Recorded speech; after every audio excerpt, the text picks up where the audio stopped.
All right, so again, good evening. Math 123, Section 04D, 8 to 9 p.m., Tuesday, April 30th.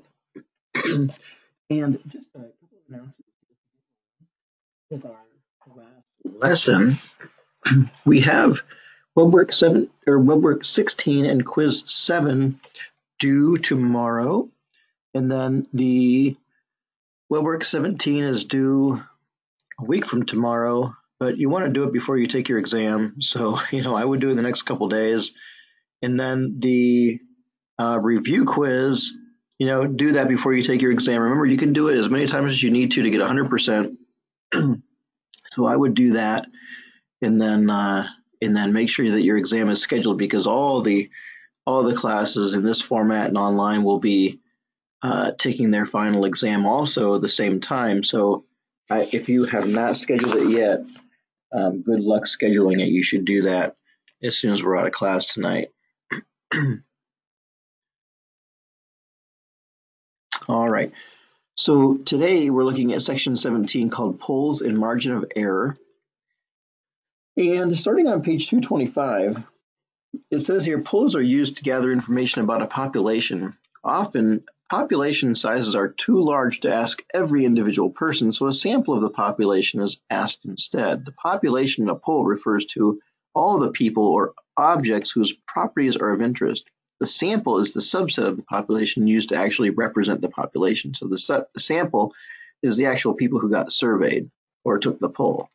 When taking a poll, it is important to ensure the sample is not biased, that is, favoring one outcome over another. The more types of people that are included in the poll, the less likely it is to be biased. For example, if we were to take a poll about the possibility of raising taxes, we should make sure to include people of all tax brackets, not just the top 1% of earners.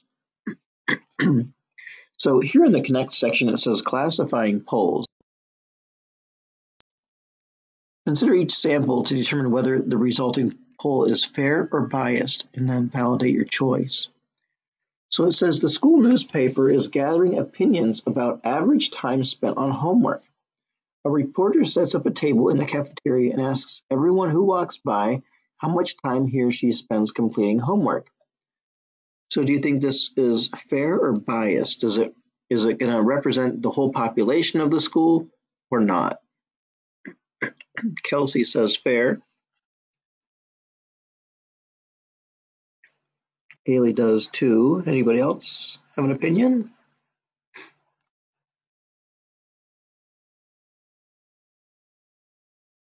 All right, so it looks like most of you are saying fair. So why do you say fair? Because, we have to validate our choice here.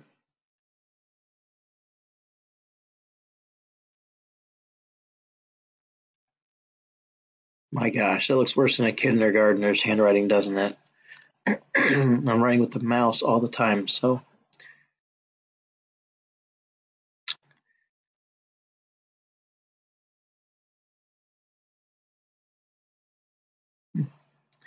Yeah, well, a little bit more than that.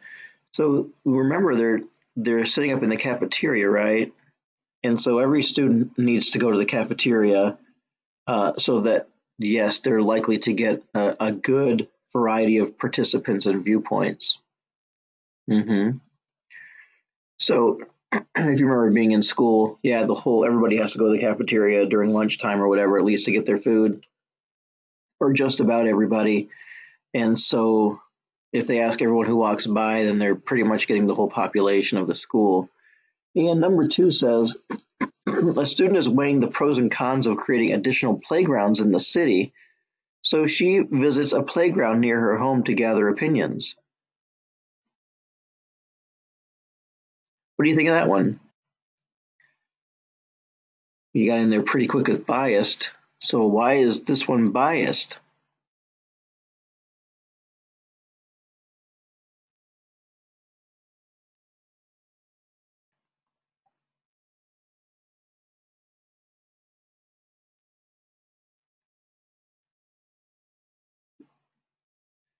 All right, so good. That's really good input. I just jotted down here, by visiting only one playground, the student is likely only gathering information or opinions from one demographic. So whatever part of the city she lives in, she's only getting people's opinions that visit that particular playground rather than playgrounds all around the city.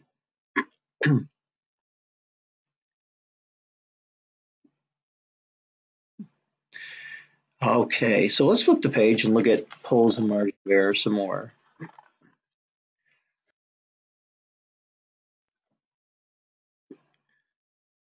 So here's a graph, and it says nearly 2/3, 63% of cell phone owners now use their phone to go online, according to a new survey by the Pew Research Center's Internet in American Life project. We call them cell internet users and define them as anyone who uses their cell phone to access the internet or use email.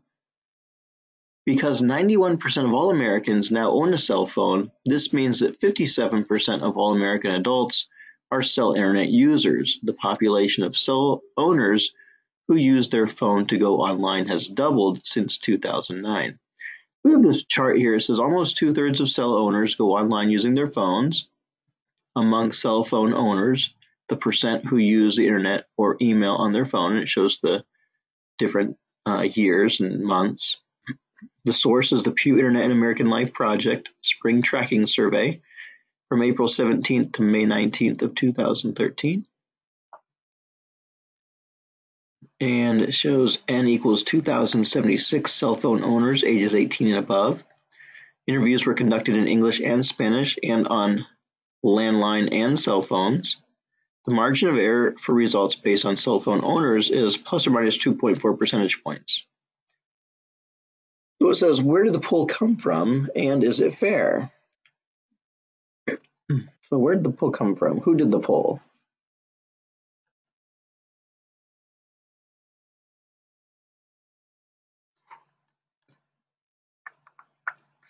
Yeah, the Pew Research Center.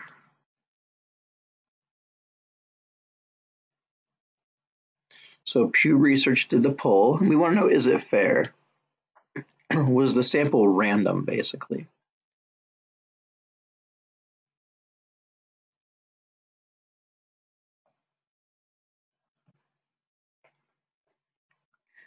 And this sample is fair because they didn't just, sample people from Indiana or people from Ohio. They just sampled people who were 18 and over.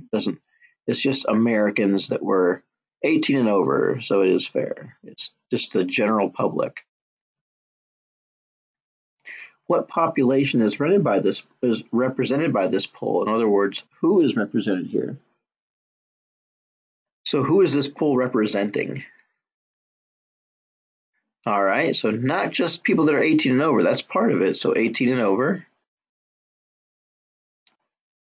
And cell phone owners, yeah. So cell phone owners that are over 18. Yeah, good. So I see a couple of you got in there. So Kendra, Kayla, yes. So cell phone owners that are 18 years and older. And then it says not every adult American was asked about using the internet on their phone.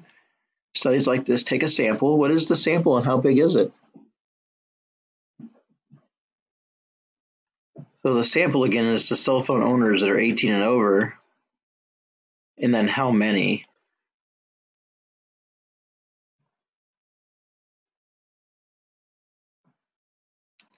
Yeah, so that N equals 2,076. That tells us the number of people who were actually polled. So on the next page, number 6 says, let's suppose another group of 2,076 American adults were asked the question, do you use your cell phone to go online?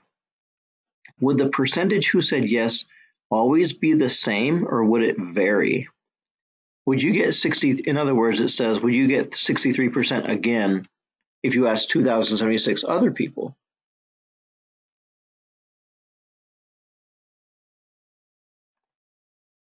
So are those hard no's? Like definitely not?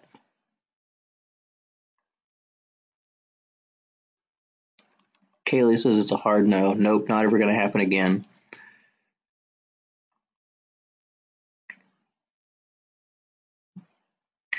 mean, there's a slim chance that you might. I don't know. It's hard to tell, right?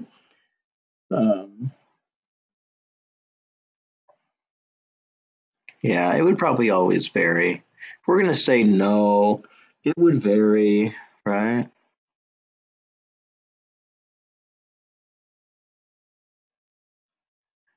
It's possible though, right? Isn't it possible? Isn't it possible to get 63%? If you, yeah, it's possible, but it says here, would you always get 63%? And the answer is no. And someone noted in there because that plus or minus 2.4%. So it says, suppose you could ask every American age 18 and older the question, do you use your cell to go online? Would the percentage who said yes be exactly 63%? And again, it could be.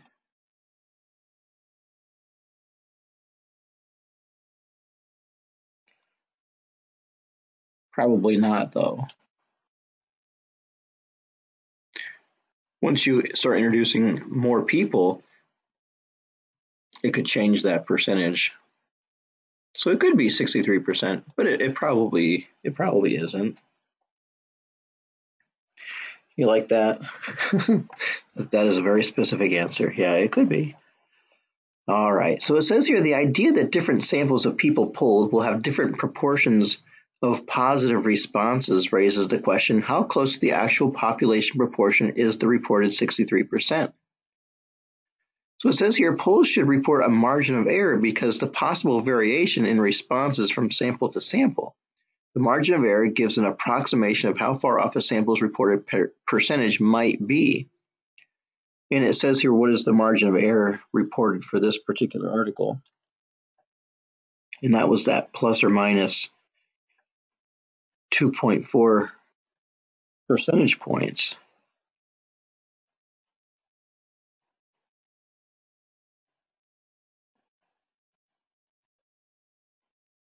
All right, that's the margin of error. So that means that if it had 63%, then it could be 2.4% that way or 2.4% this way, and it's that range. So like 63 minus 2.4 is 60.6%, and then to 65.4. So somewhere in there would be this range, and we call that the confidence interval. It's a 95% confidence interval, actually. It says the range of values found by adding and subtracting the margin of error is called a confidence interval. The confidence interval allows us to make statements about the entire population and not just the sample surveyed. To use the margin of error, add and subtract from the sample percentage reported. Make sure both values are either in decimal form or percent form. So when you actually calculate the margin of error with your calculator, you get a decimal. Like we'd get, if we were calculating this, we'd get 0.024. And so we have to realize that that's 2.4%. So calculate the confidence interval. We just did that.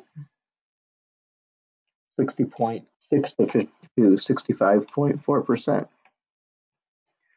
And it says a margin of error also has a level of certainty associated with it, often 95%.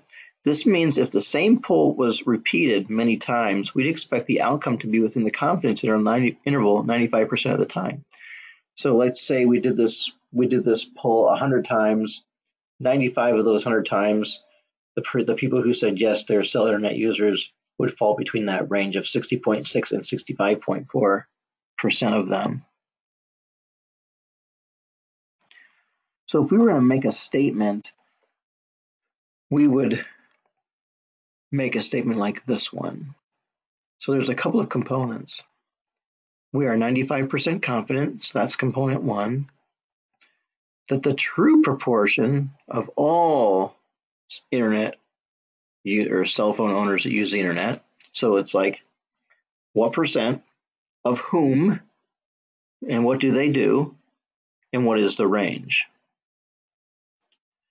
So it's like, so we say we are 95% confident that if we took this out to the whole population, between this percent and this percent would say yes, they were cell internet users. It says the margin of error for these polls can be approximated in a number of ways. Each includes the sample size as part of the computation. Remember, the more people that are polled, the more likely the results are to be representative of the whole population. In other words, the more people there are in the study, the smaller the margin of error. So if we asked 100 people, the margin of error would be pretty big compared to asking 15,000 people. And as a matter of fact, formula sheet. Well, this used to be on the formula sheet. It's not anymore. So the way we calculate margin of error is we do plus or minus 1 over the square root of n, or we can say 100 over that. That'll give us the percent. So like if we did this 2076, let's see if I can get my calculator here properly. The square root of 2076, and then we do 1 over that. Let's see. I get 0.022. So I would get times 100. Oops. 2.2. So I actually got 2.2 and I did it on my calculator using this formula 100 over the square root of n. So that's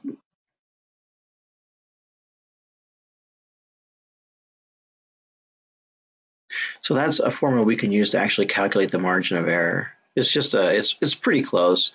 The one in the chart is 2.4%. I got 2.2 when I put this in my calculator, so they might have used a different formula than I did, but this is one that's pretty common.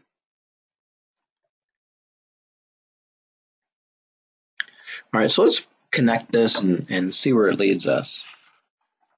So we're over on page 228 now. And it says on November 5th, 2012, Gallup published their final election survey results prior to the 2012 presidential election. The headline was Romney 49, Obama 48 in Gallup's final election survey. These results came from a telephone survey conducted with a random sample of 3,117 American adults living in all 50 states and the District of Columbia. Also included with the survey results is the statement, for results based on the total sample of national adults, one can say with 95% confidence that the maximum margin of error is plus or minus 2 percentage points. So let's answer these questions. Was this poll accurate in its prediction of the 2012 presidential election winner? And we can just look at history, right? And know that it was not accurate because it shows Romney and Ryan ahead and Obama Biden won. Number 2 says, are predictions ever guaranteed?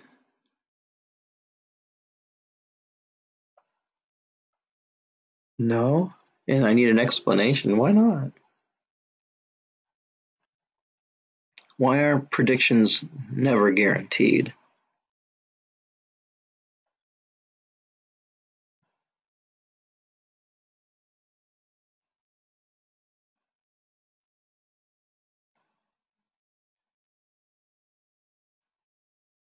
Okay, so I see your answers there. You don't know the future. There's different factors. Think about it in terms of what we've talked about so far. Can these predictions, are they using everybody's input? No. So to do this poll, Gallup couldn't call everybody. And so it's just based on a model, right? And so they aren't able to take every person's information. And that's why it's not ever guaranteed, because there's no way to ask everybody. Well, I guess the way we ask everybody is you tally up the votes at the end, right? But to make a prediction, you can't, because you can't ask everybody. It's just not possible. So number 3 says, yeah, exactly, Kendra. So number 3 says, use the margin of error in the likely voters line to calculate the confidence interval for each of these. So remember it says plus or minus 2 percentage points. likely voters 49 and 48. So this is 49 minus 2 and 49 plus 2. So this is 47 to 51. So between 47 and 51% of the people would vote for Romney-Ryan based on this poll. And Obama-Biden is going to be 48 plus 2. Or let me do the minus 2 first.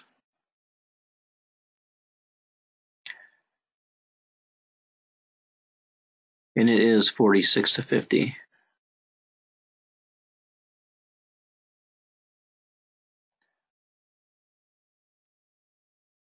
So do you see how there's that overlap there? So we could go either way. So it wants us to interpret the confidence interval.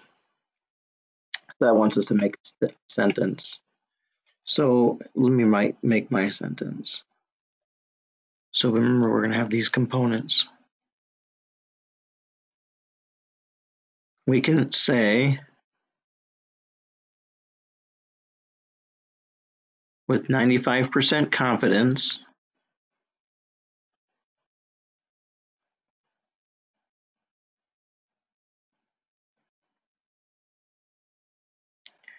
that the true population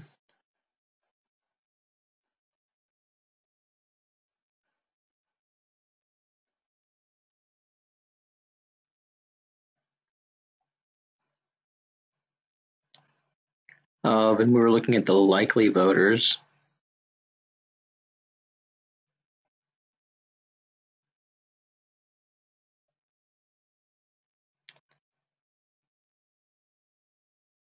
and we're looking at Obama-Biden in particular here.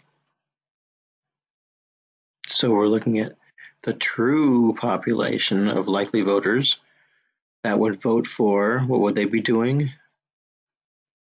They're voting for the Obama-Biden.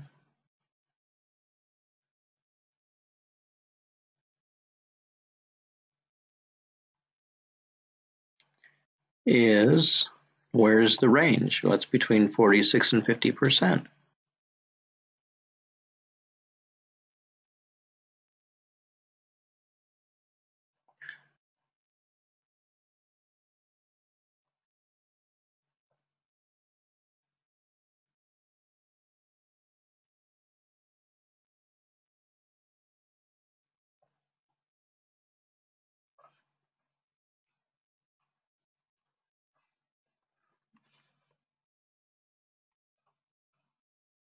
All right, so let's look at one more. Now I'm going to have you do most of the answering.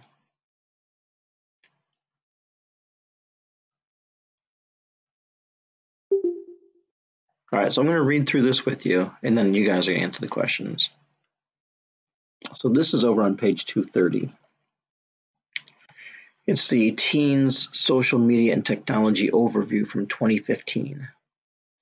It says Facebook is the most popular and frequently used social media platform among teens. Half of teens use Instagram, and nearly as many use Snapchat. Facebook remains the most used social media site among American teens ages 13 to 17, with 71% of all teens using the site, even as half of teens use Instagram and 4 in 10 use Snapchat. 71% of teens use more than one social network site.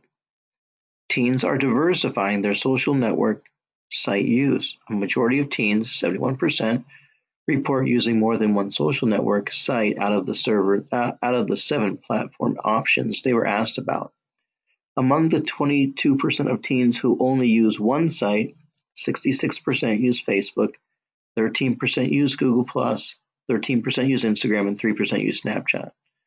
And then we have this chart over here, percent of all teens 13 to 17 who use the particular platform. Here's the other important information. The source is Pew Research Center's Teen Relationship Survey. Tells you the date, September 25th to October 9th of 2014, and February 10th to March 18th of 2015, and is 1,060 teenagers 13 to 17. So we're going to answer these questions. What population is represented by the pole? So who is being represented here? That's what this question is. Teens, so the part we want is the teens 13 to 17. So that's who.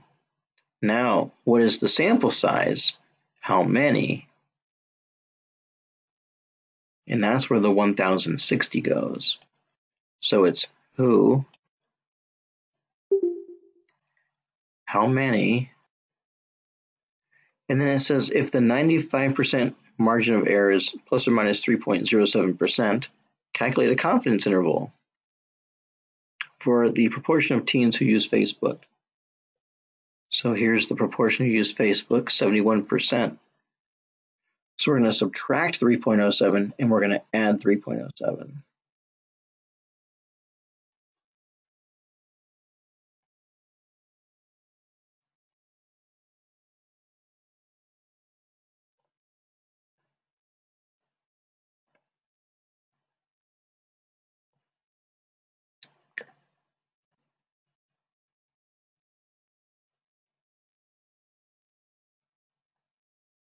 So let's see, 68 minus 0.07, 67.93. Good, you guys got it already. 67.93. So the 95% confidence interval would be 67.93 to 74.07%. So write a statement. So again, you know what I'm going to do is I'm going to actually type this rather than writing it there. All right. So we can say with 95% confidence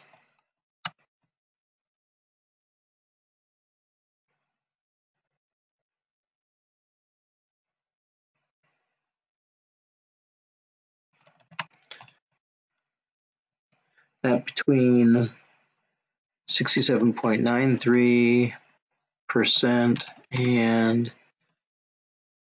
74.07% of all teens 13 to 17 use Facebook. And so I changed the order a little bit here, but the components are, here's one component.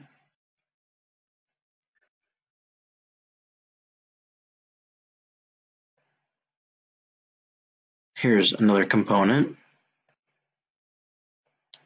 So this is the 95% confidence, who, what, and the actual interval. So those are the four pieces. The 95% confidence, what's the interval, who are we talking about, and what are they doing?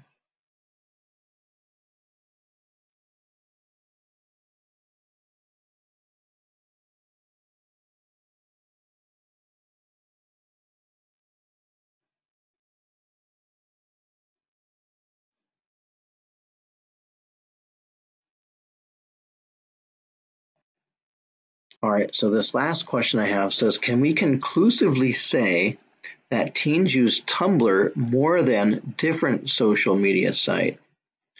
So here's where those two are, Tumblr and different. And we don't want to be hasty because remember, we have this margin of error of 3% basically. So I'm not going to do the 3.07, I'm just going to do 3. So we would do Tumblr. Theirs is 14 plus or minus 3. So that's going to give us 11 to 17%. And different, that is at 11 plus or minus 3. That gives us 8 to 14.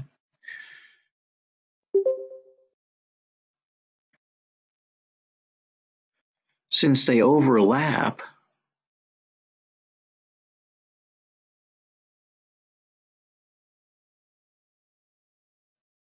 we cannot say conclusively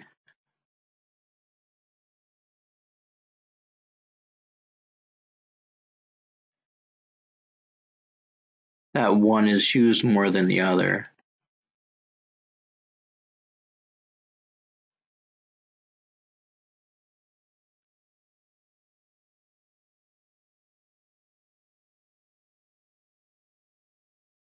And it's because of that overlap, because Tumblr could be 12% and different forms could be 13%.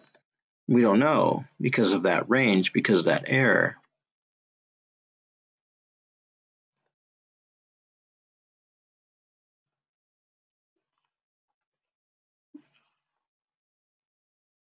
So let me give you an example. If you had a survey that said 51% of people like cornbread, there's a margin of error of plus or minus 2%. That means between 49% and 53% of the whole population likes cornbread. So can we say that at least half of the population, or can we say most people like cornbread? Can we say that? 51%, a margin of error of plus or minus 2%. Can we say that most people like cornbread? Would that be a legitimate statement? No, how come?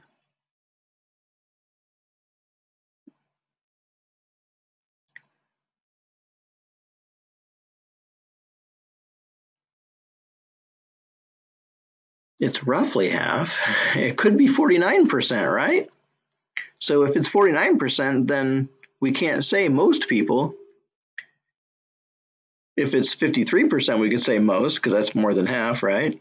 But since that range dips below 50%, we can't say most, since that range dips below 50%.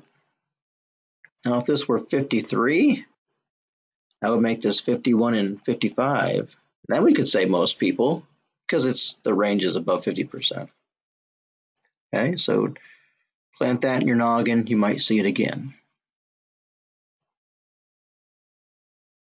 So that's pretty much polls and margin of error, just really looking up the information and then using that 95% confidence with the margin of error to find the range if we relate it to the whole population. Identifying who and identifying how many.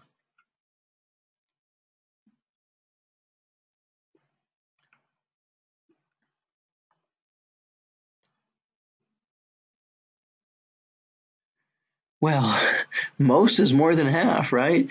If I've got 7 apples and I split them between 2 of my kids, one has 3 and one has 4, one has most of them, I guess.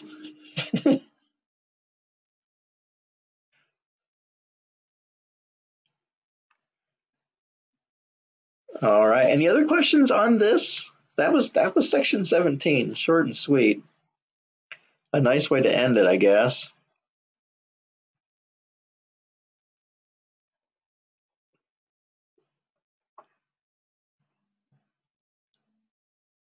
I'm going to pause I'm going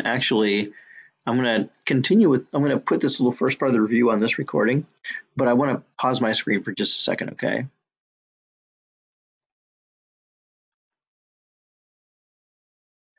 I have to look something up, so don't go away. I just can't share my screen with you while I look this up.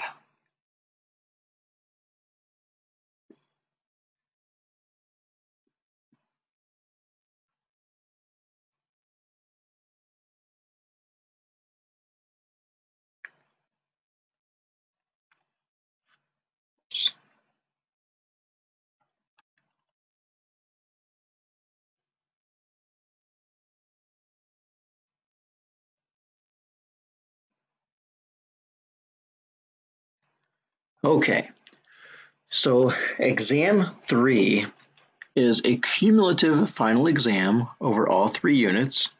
There are 10 multiple choice questions and 1 free response question from units 1 and 2. So it would be sections 1 through 12. There are 18 questions that are a mix of multiple choice, short answer, and essay from unit 3. So sections 13 to 17, all the ones since our last exam. That makes this exam 29 questions and 120 minutes. You have to take it. And again, you can use your scientific calculator and scratch paper. And then the formula sheet will be provided. Okay. So those are the numeric details about the exam.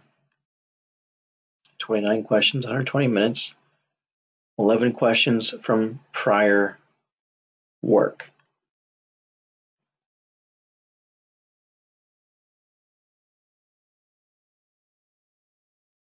And I have here, so I posted this today.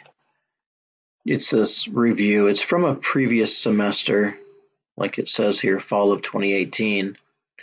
But it's pretty close. I mean, it's, you know, it has all this old stuff on here. Measuring, changing distances. Here were these census questions, if you remember. The electricity, the emissions, carbon dioxide. Here's the normal distribution. So that's recent. This one here is recent. The false positives and false negatives, that's pretty recent. That's recent. Online polls, normal distributions. So some of this stuff is pretty recent. Let me see if I have old stuff on here. I thought I did scientific notation. That's from earlier chapters. Remember this? Calculating a GPA. So that's, you know, a little bit of a review there. The percent of change.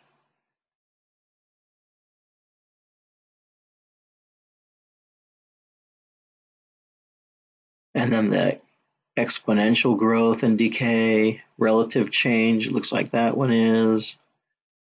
The APR questions, what would the finance charge be? Remember, when you do these APR for a month, you have to take 0.2999 and divide it by 12 before you multiply by the 1200. I think that's a mistake that some of you made when you were doing that credit card problem on your last exam, was you didn't divide this by 12. And then the CPI questions, where you make a proportion. Okay, so that is posted in your course. Let's see, I have that and the answer key posted. Okay, so you can look at it and know if you're doing things correctly or not. So we have about 20 minutes left. It says, oh, I have to look at here. Wait, so there's essay questions, like we have to write sentences. So you might have to write, yeah. So it'd be like explain this, or maybe it's make a statement like the confidence interval ones. We're 95% confident that between this percent and that percent of all Americans would do this particular thing. So you might have to, you know, or it might be, you know, like we might have one where, I think we had one that was like, we had like a round pool and a rectangular pool, and, you know, calculate the volume of each one and then compare them. That's considered an essay question, because you have to show your work on that. So you have to show your work and explain.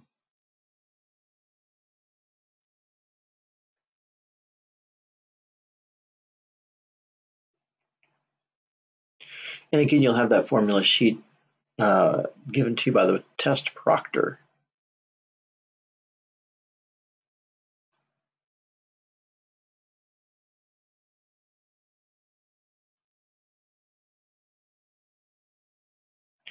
So I guess what I want to do is just open this up for questions. What questions do you have about today's material or last week's material? Or if you take a look through this practice paper exam.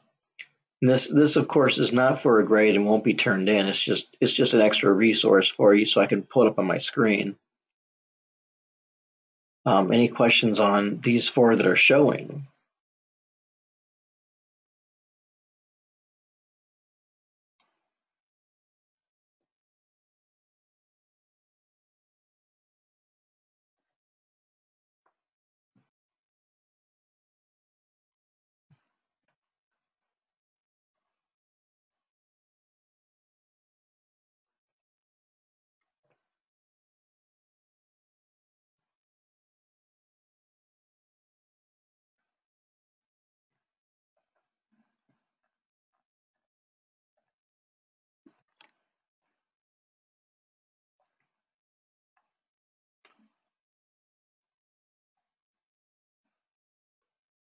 How about any of these four? Well, these are just, no, the exam isn't going to just be a lot of converting, but there potentially could be a couple of conversion problems on there. Anything that we've done so far is valid. So number 5, if we want to take a look at that one, it's 1,064 square inches. I'm going to have to go to a different screen here.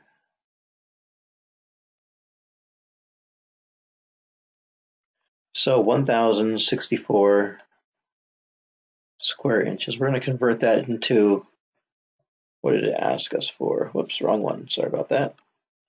How many square feet is that? So we're going to convert this into square feet. So notice we have inches twice. So we have to do the conversion twice. And the conversion is 12 inches is 1 foot. 12 inches is 1 foot. So notice how the inches are put on the bottom so that they cancel out. There's 1, there's the second one. So we're going to do 1,064 divided by 12, and then divided by 12 again. And it said round to the nearest hundredth. So we'd say 7.39 square feet.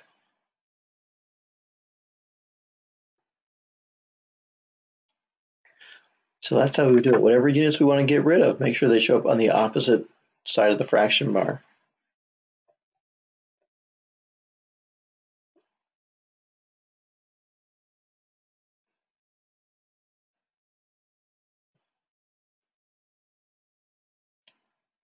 No problem. How about any of these? 6, 7, 8, or 9?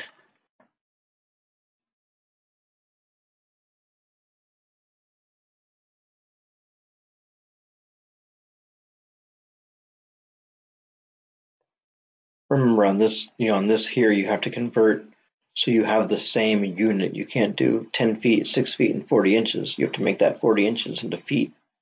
You do that by dividing it by 12. So let's take a look at that. It says we want to find the volume in cubic feet. So remember, volume is multiplying 3 units of length together, 10, 6, and 40 inches. So let me find that here. So 10 feet, 6 feet, and 40 inches. So we're going to do 10 feet times 6 feet. And we have 40 inches.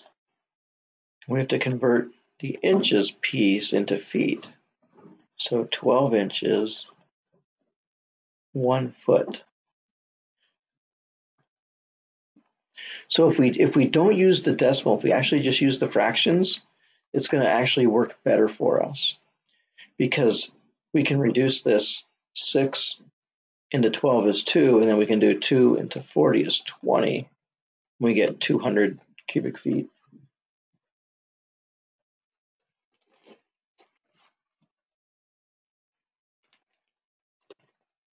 And if you do that with the decimal, you might not get that.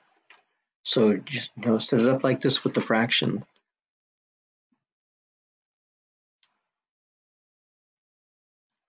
And then we could have just multiplied across the top 10 times 6 times 40. That would be 2,400. And then divide by 12 and we'd still get 200.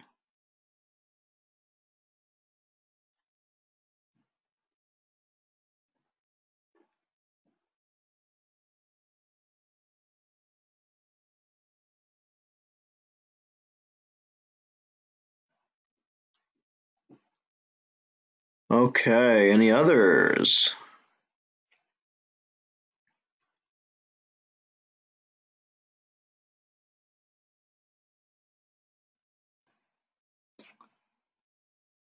Seven, 8, 9, or 10? I guess 7, 9, or 10. And again, we can look at these next week too. It's just, do you see any right off the top of your head without having a chance to preview this? Are there any that you want to, take a look at? Because, with this 10 minutes we have left. So like I said, I posted this for you.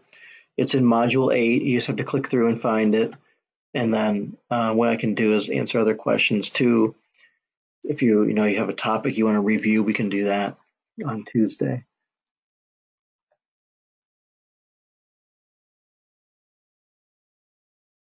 So for number 11, you have to find out how many gallons this is. You have to do 420 divided by 24 and then multiply by the 19.8.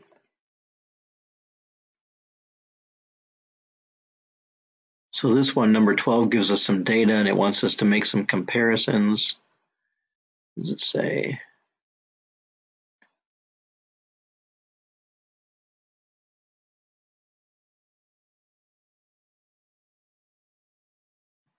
Remember that the distributions, the 68, 95, 99, 7. So we have the average is 518, the standard deviation is 4. So for the 68%, it would be between 514 and 522. You have to add and subtract 4. And then the 95%, you would add and subtract 4 from those answers. The 99.7 would be add and subtract 4 from those, to and from those answers. It's a PDF, so I can't write on it.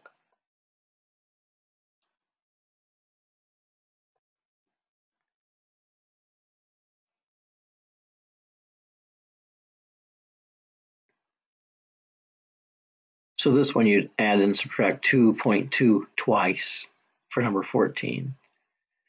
Number 15 is you have to do, actually let's just do this one on my paper here. Let me make this a little bit smaller and then we can see it.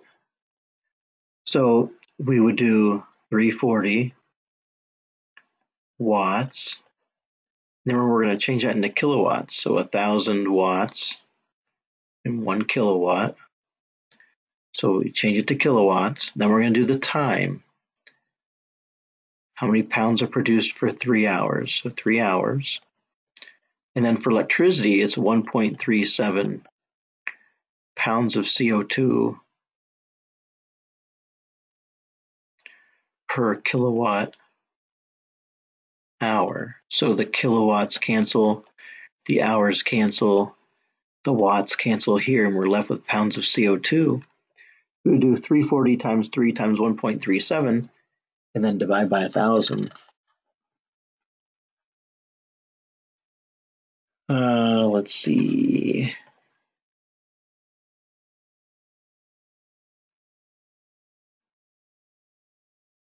And that gives us 1.4 pounds of CO2.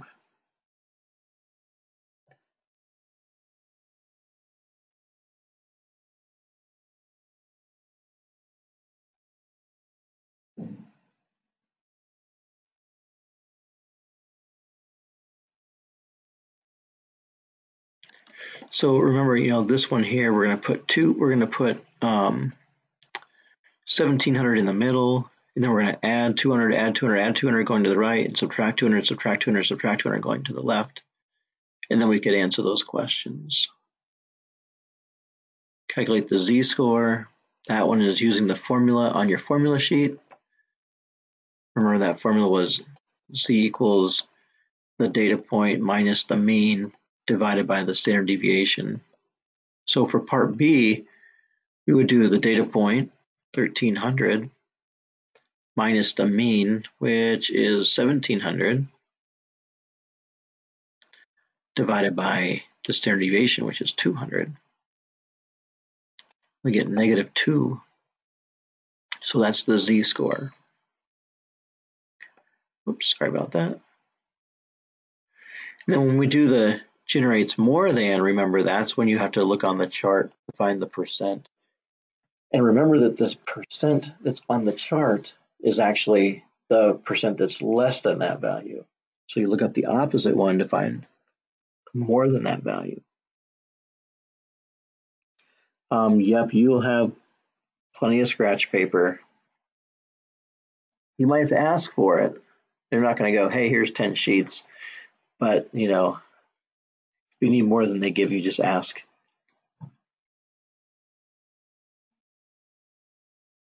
So number 17 is fairly recent. It was at probabilities.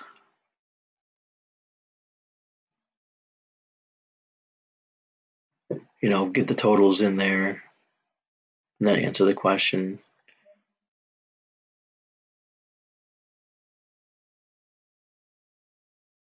And we can look at those in more detail next week if you want. And again, here, this is what we did last week with false positives and false negatives. These alpacas with mega esophagus.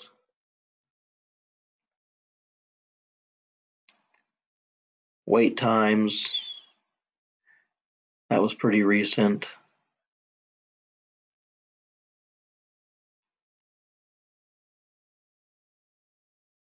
This is what we just did today, number 20. Number 21 is a dosage calculation, which you guys did pretty well on your dosage calculation paper that you turned in.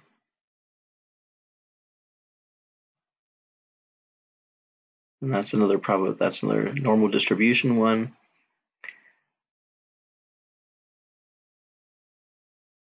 So what I want you to do is sometime before class next Tuesday is at least take a look at this. You know, you don't have to do all the problems. Like I said, it's not required, but we are going to talk about these types of problems in class because, you know, if we do the web work one, everybody's questions are slightly different, so it doesn't make sense for us to open that up. We can just look at this. And if there's any other types of problems you want to see, just jot those down and bring those ideas to class with you, and we'll do the best review we can. I want it to be about your questions and what questions you have, rather than me just saying, hey, here's what you should, you know, go over, because each of you is different. So bring the questions you have, and I look forward to that. All right.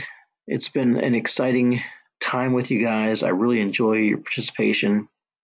Sorry we didn't get to do as many, you know, days with doing the group work, but we did what we could, and I look forward to seeing you next week one last time to get you well prepared for this exam.